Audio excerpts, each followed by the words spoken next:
It's the HEROES Act. It stands for how. It stands for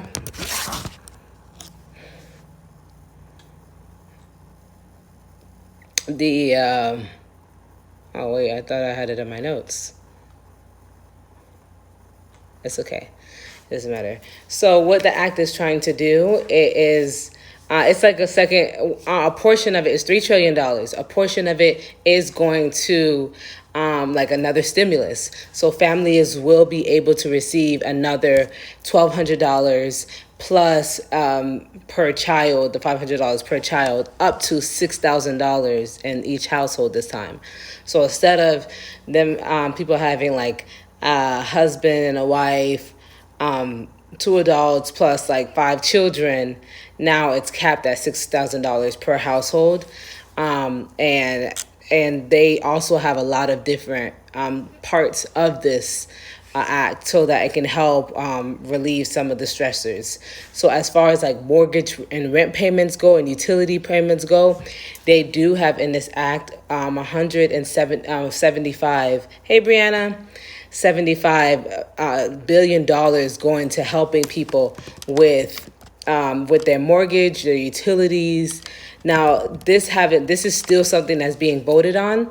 So, hey, and so don't go like, oh yeah, that's just what it is. It's lit. I'm about to collect my money. Like, hold on. They're still voting on it.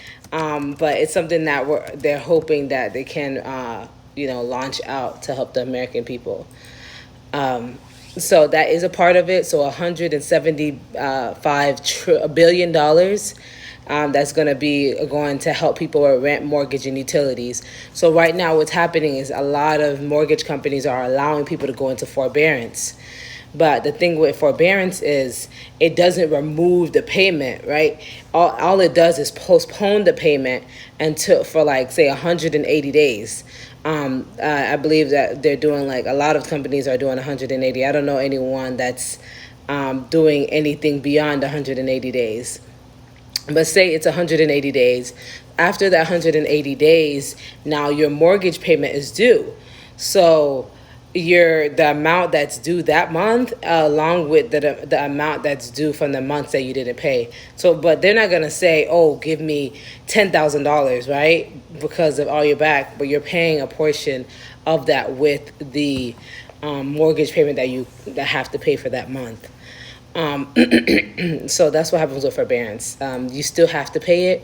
It just pushes it off. And the only thing about like the forbearance is a lot of people will fall behind because right now they're not working, right? They're not working right now. So at the end of the forbearance period, they got to figure out how am I going to come up with mortgage for that month along with the past due amounts. So we're risking a lot of people going into foreclosure and things like that. If you do own a property or know somebody that does, and they're like they're trying to figure out how they're going to move their finances, definitely have them set up a consultation, a strategy session with Grand Reve, so that we can, kind of assist with that, because we would hate for the forbearance period to be over and you're doing forbearance on your payments and now you're stuck at the end of the period. So that's one portion of the HEROES Act. The other portion is $200 billion going to essential workers. So they're not receiving a check per se, but it's going to the employers to aid in the risk of the essential workers being at risk from basically probably getting the coronavirus, right? They're high risk of possibly getting the virus. So if anything were to happen to that essential worker, the employer will be able to fund their medical expenses, whatever the case may be. Also, any materials they need to help make sure their employees are not so vulnerable in a sense to the virus. They can also be funded through that $200 billion. The other is unemployment. So a lot of people are on unemployment right now. The $600 bonus was supposed to stop at the end of July. So instead of it stopping at the end of July, now they're saying, hey, we're going to extend it out until January. So now you have 6 more months of receiving that extra $600 if you're still on unemployment. The other is $75 billion going to testing, coronavirus testing, contact tracing. So basically seeing whether or not people have coronavirus, funding that, because a lot of people are not even able to get it because it's so flooded, or they only have a certain amount of materials and aid in order to see if the people even have coronavirus. I'm thirsty.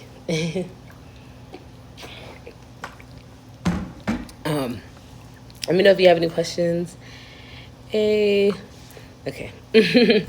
The other is COBRA. So a lot of employers offer COBRA, which is health insurance, which is basically health insurance through your employer, right?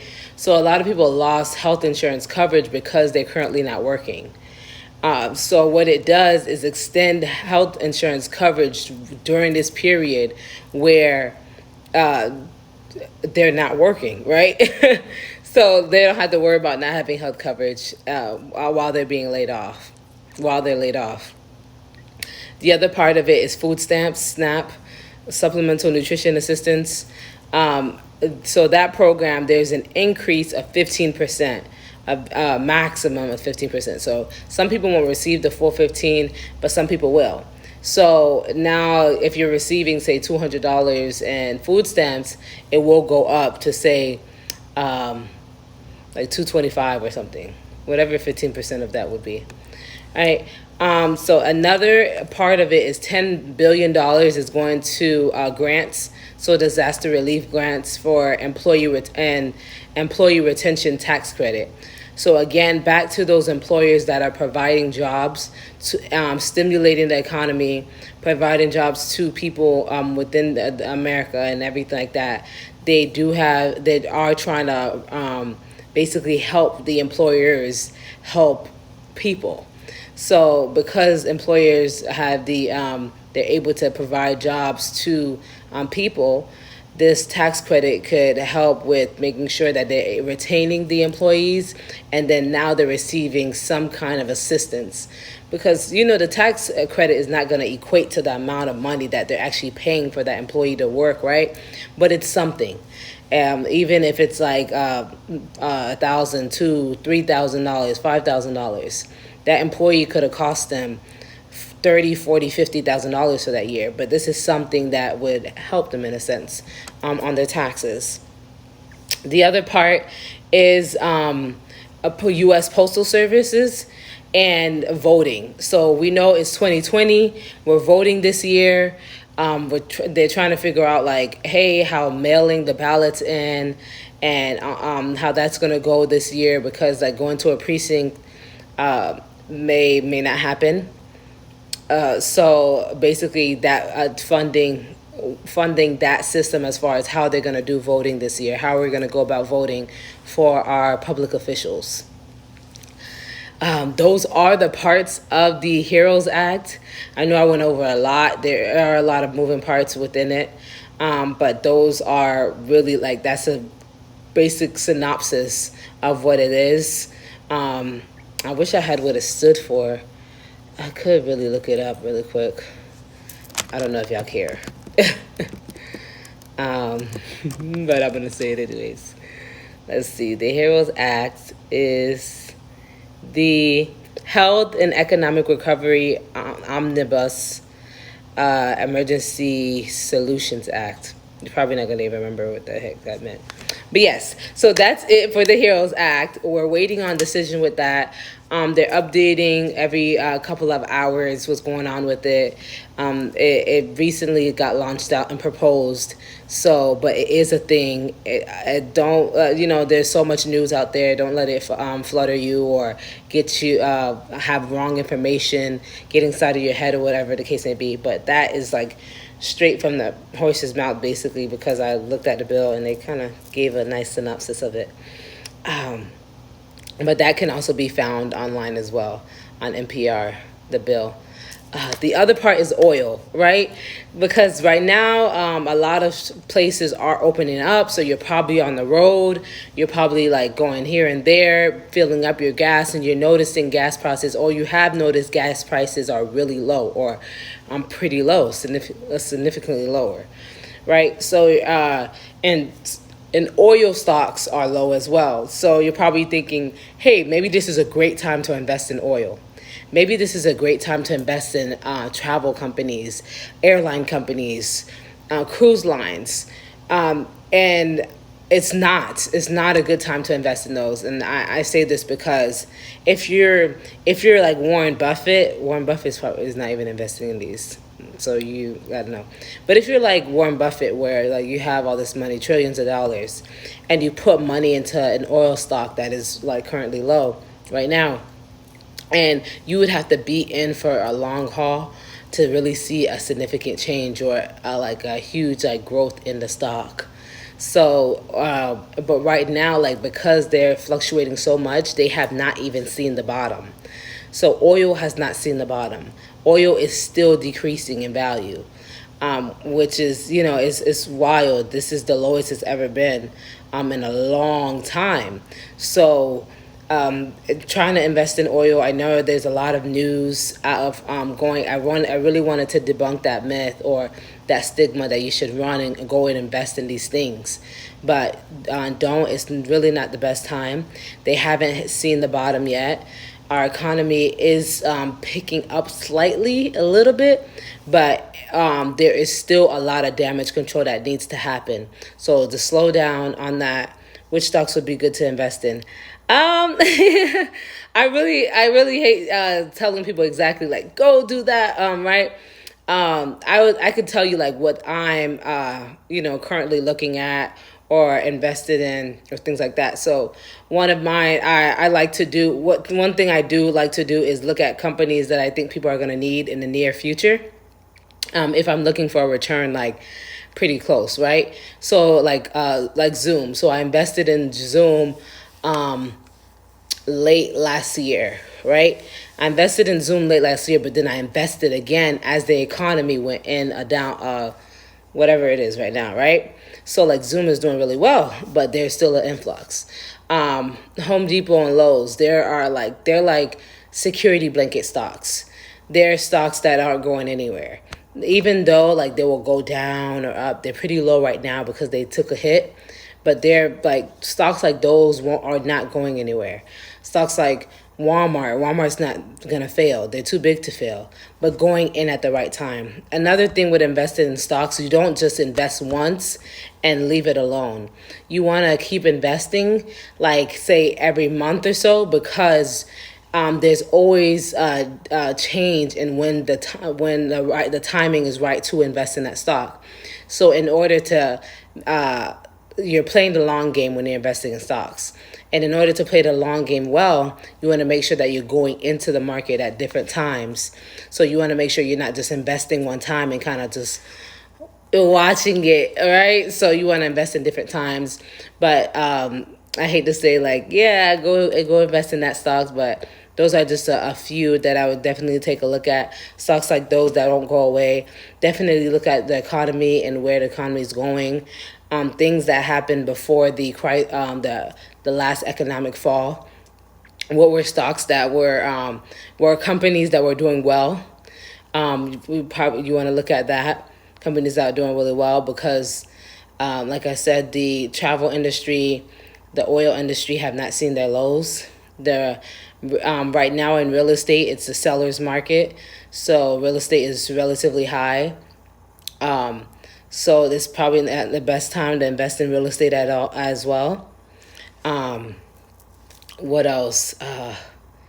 There, there's so much. Hey Marcia, so because there's so much going on right now, and we're actually a couple of years delayed for an economic downfall. We've been in a high growth period for quite a bit of time now. So just looking at trends, we're long due for an economic fall. So really making sure that you're prepared to take a hit like that. so that you're not stuck in being like, oh shoot, I'm out of a job. Oh shoot, like what is it for me? I know I did a live a couple of weeks ago about some tips, things to look at as far as opportunities that are coming up in the future. Will this live be up after? Yeah, so I'll go ahead and save this live and then I'll like trim it and stuff and post it because it was supposed to be up on Facebook too, but something's wrong with my laptop camera. It's like, it's being weird. I probably could have recorded it on Zoom too. But yeah, I'll save this and I'll post the full video on the Sipping Wealth YouTube because I don't think I could post the whole thing on here because it's probably going to be too long. But yeah, so I really don't remember which live I went over it with. But I did go over some opportunities that you could take advantage of as far as things to look at in the upcoming months. So real estate is one of them, but real estate is not one of them for right now because it is a seller's market. So the market is inflated. There are opportunities out there because there's opportunities all the time. So I'm not saying if you find a real estate opportunity, yeah, go for it because there's always an opportunity. But generally, it is inflated because we're in a high growth period, even though we're kind of in an economic pause. But this is not the low. So be prepared for it. Definitely. I'm not trying to scare you. I'm not a Chicken Little by far, but I am saying definitely be prepared. Make sure that you're increasing your credit, making sure that you have access to liquid cash so that like large amounts so that you can make an investment that's really going to pay off in the future. So when a market's like at its low, you want to go in and capitalize on those opportunities. So making sure you're set up for that. Any questions? Let me know if you have any questions, y'all. Let me take a little sip.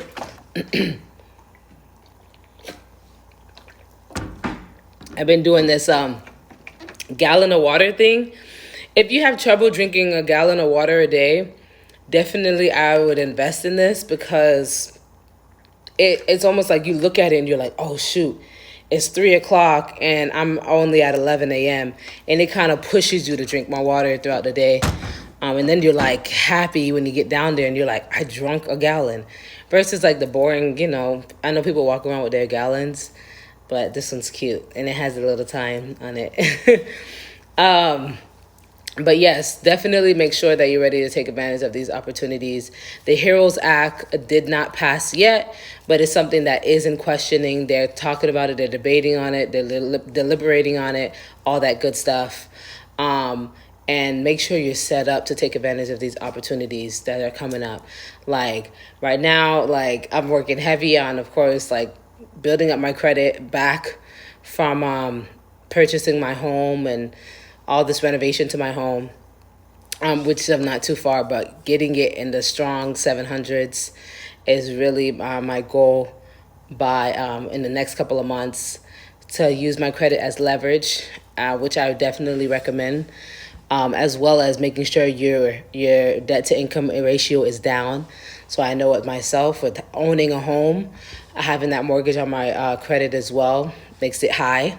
But a lot of people, you don't have that huge debt like a home, so you have more leverage. So making sure you're increasing your income in these coming months, you're decreasing your liabilities, your debt, increasing your credit, and getting any liquid cash that you can get a hold of or growing it. So if you do need any help, definitely reach out to Grand Reve Financial. I was supposed to release the winner of the t-shirt on this live tonight, but you can continue to share the post. We'll add 3 people to the post, and then I'll go ahead and go live tomorrow and release the winner of the Grand Reve Financial shirts. So that's it for tonight. I will go ahead and save this and push it out to you all. If you do need any assistance, budget, whatever the case may be, if you want the free budgeting template, let me know. We'll definitely send it out to you. If I can assist you in any way, definitely reach out. Don't be afraid. We can hop on a phone. You can get the 15-minute call. We can hop on a quick call, and I'll answer any quick questions that you may have. as well as if you need any service, of course.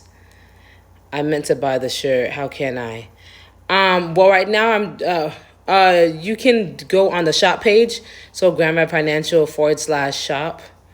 I believe it's on there. So you could go on the website and go to the shop page, and it should be on there. And then we're running the promo right now to do the shirt for free if you like share it, and then if you win, then you get the shirt, and you just pay for the shipping. Any other questions? Let me know. And then I'm gonna work on getting this camera going. So tomorrow I'll what's tomorrow, Wednesday? I believe. Yeah, I could go live, and I'll go ahead and share who's the winner. But yes, that's it for tonight, you all. Let me know if you have any questions. Have a beautiful financially lit Tuesday, and see y'all next week.